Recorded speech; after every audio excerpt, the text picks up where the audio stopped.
आइए एक बहुत इंपॉर्टेंट टॉपिक करेंगे हम अभी।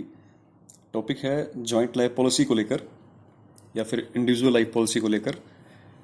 कहने का मतलब है कि जो पार्टनर्स होते हैं फर्म के, वो मोस्टली ये चाहते हैं कि थोड़ा सा सेफ्टी पॉइंट ऑफ व्यू से वो लाइफ पॉलिसी लेना चाहते हैं अपनी लाइफ के ऊपर। तो जैसा कि आप लोग अच्छी तरह जानते हैं कि जो लाइफ पॉलिसी होती है, जो लाइफ इंश्योरेंस पॉलिसी होती है, it is an investment for everyone. Investments का मतलब, जैसे कि आप लोगों ने इसका स्लोगन भी ज़रूर सुना होगा टीवी के ऊपर कि जीवन के साथ भी और जीवन के बाद भी। मतलब जीवन के साथ भी है ये वाली पॉलिसी, यानी कि आप जो भी प्रीमियम पे करते हैं, आप लोगों ने 50 साल की पॉलिसी ले ली और 50 साल तक आपने जो प्रीमियम पे किया और आप जिंदा रहे 50 साल के बाद, तो पूरे पैसे बोनस के साथ आपको मिल जाते हैं। जीवन के साथ भी, जीवन के बाद भी का यहाँ पे कंसेप्ट ये रहता है कि अगर किसी कारण से मिस हैपनिंग हो गई और आप नहीं रहे 50 साल के बाद, मतलब eight the time of maturity, तो वो पैसे आपके फैमिली मेम्बर को, जो भी आपका लीगल रिप्रेजेंटेटिव होगा, उसको मिल जाएंगे। तो लाइफ पॉलिसी लेना हमेशा बेहतर रहता है, तो सभी को अपने लाइफ में पॉलिसी लेनी चाहिए। तो फिलहाल जॉइंट लाइफ पॉलिसी का टॉपिक है यहाँ पे। इसी में टॉपिक तो लाइफ पॉलिसी का है, इसमें दो केसेस रहेंगे, जॉइंट लाइफ पॉलिसी और इंडिविजुअल लाइफ पॉलिसी। तो उनको हम लोग स्टडी करेंगे। आज की वीडियो में हम लोग थ्योरेटिकल लेक्चर डिस्कस करेंगे और नेक्स्ट वीडियो में हम लोग इसको प्रैक्टिकल शेप देंगे कि इसकी जर्नल एंट्रीज कैसे रहेंगी, इसको प्रैक्टिकल कैसे ट्रीट करेंगे, ठीक है, अकाउंटिंग ट्रीटमेंट क्या रहेगा। फिलहाल अभी देखिए जॉइंट लाइफ पॉलिसी के बारे में समझते हैं। जॉइंट लाइफ पॉलिसी का पहले मीनिंग क्लियर कर लेते हैं। मीनिंग है policy which is taken jointly on the life of all the partners. सभी पार्टनर्स मिलकर एक जॉइंट लाइफ पॉलिसी ले लेते हैं, मतलब एक ही policy, only one life policy which is carry on the life of all the partners, that is called joint life policy. किसी फॉर्म में सपोज कीजिए 3 पार्टनर्स हैं, ए, बी एंड सी, तो तीनों की लाइफ पे एक जॉइंटली पॉलिसी ले ली है, that is called joint life policy, ठीक है। यानी कि लाइफ पॉलिसी में ये रहेगा कि जॉइंट लाइफ पॉलिसी में ये रहेगा कि अगर तीनों में से किसी भी एक पार्टनर की डेथ हो जाती है तो पूरी की पूरी पॉलिसी हमारी मैच्योर हो जाएगी, ठीक है ना। क्योंकि पॉलिसी मैच्योर कब होती है, नॉर्मली कब मैच्योर होती है, या तो इवेंट हैपन हो जाए, यानी कि लाइफ एंड हो जाए, मतलब डेथ हो जाए, या फिर वो टाइम पीरियड पूरा हो जाए जितना टाइम के लिए आपने पॉलिसी ली है। आपने पॉलिसी ली है 20 साल के लिए, या तो 20 साल पूरे हो जाए या फिर 20 साल से पहले डेथ हो जाए, तो विच एवर कम बिफोर, जो पहले होगा पॉलिसी आपकी मैच्योर हो जाएगी। तो जॉइंटली ली गई पॉलिसी मैच्योर हो जाएगी ऑटोमेटिकली अगर तीनों में से या चारों में से जितने भी पार्टनर्स पे ली गई है, जितने भी पार्टनर्स के लाइफ पे ली गई है, उनमें से कोई भी एक पार्टनर की डेथ हो जाती है तो पूरी की पूरी पॉलिसी मैच्योर हो जाएगी। पर्पस क्या रहता है इस तरह की पॉलिसी लेने का? पर्पस ही रहता है to maintain the liquidity in the firm, firm में लिक्विडिटी मेंटेन रहे, पैसा काम आ जाए। नेक्स्ट है to arrange money to settle the amount at the time of death और रिटायरमेंट ऑफ ए पार्टनर।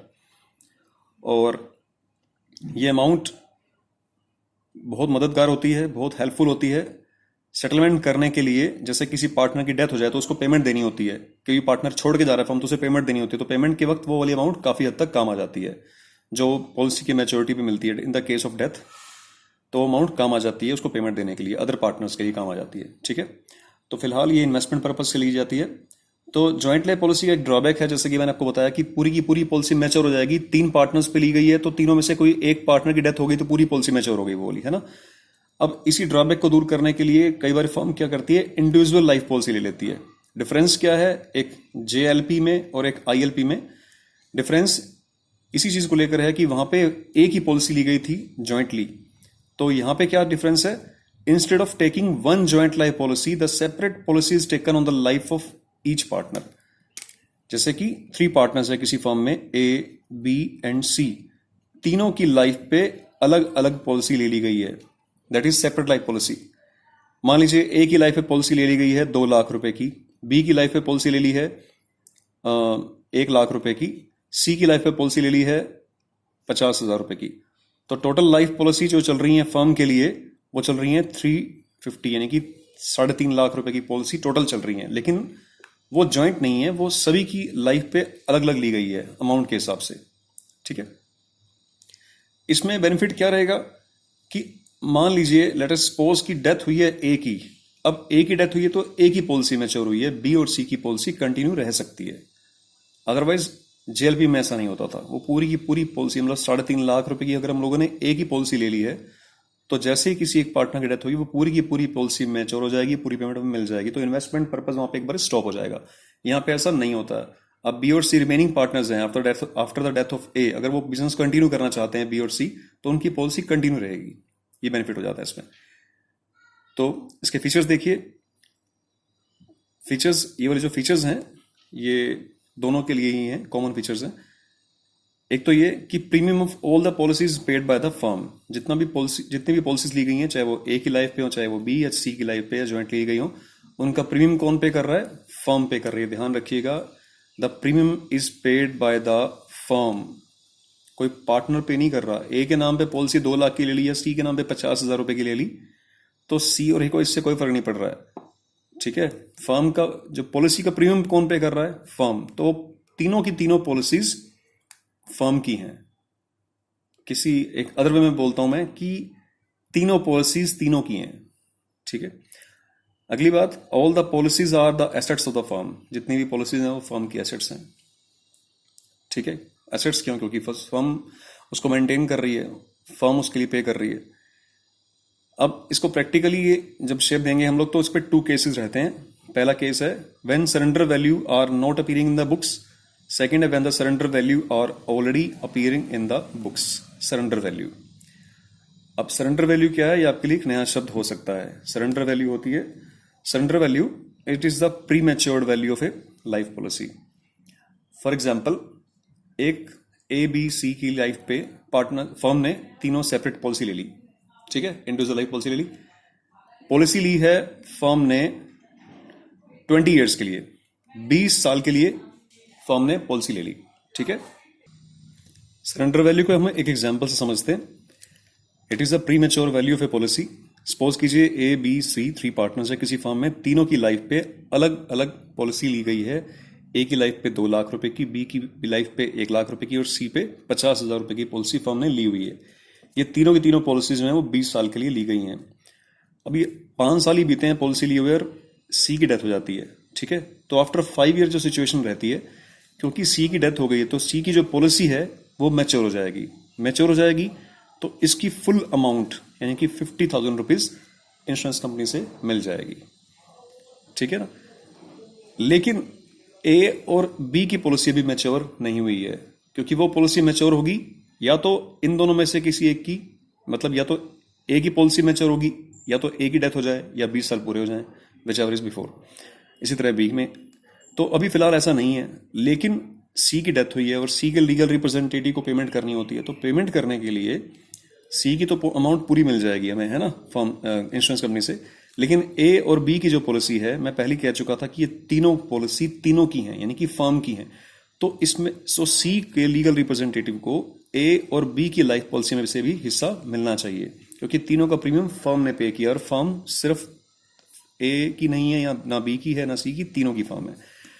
तो उस केस में हमें इंश्योरेंस कंपनी में जाकर कांटेक्ट करना पड़ता है, इंश्योरेंस कंपनी से टेलीफोनिकली या जाकर ये कंफर्म करना होता है कि आज अगर हम अपनी पॉलिसी को सरेंडर करते हैं, ए और बी अपनी पॉलिसी को सरेंडर कर दें, त्याग कर दें, समर्पण कर दें पॉलिसी को, तो हमें कितने रुपए मिलेंगे।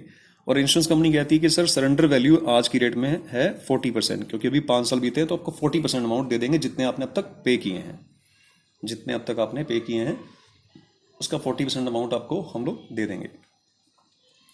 तो अगर 40% अमाउंट आज मिल सकती है हमें, तो मान लीजिए 2 लाख रुपए का 40% कैलकुलेट करेंगे आप, इसकी तो पूरी अमाउंट मिल गई, इसका 40% कैलकुलेट करिए कितना बनेगा यहाँ पे 80 रुपीज़। इसका 40% कैलकुलेट करेंगे तो 40 रुपीज़, यानी कि टोटल बन गई अमाउंट 120।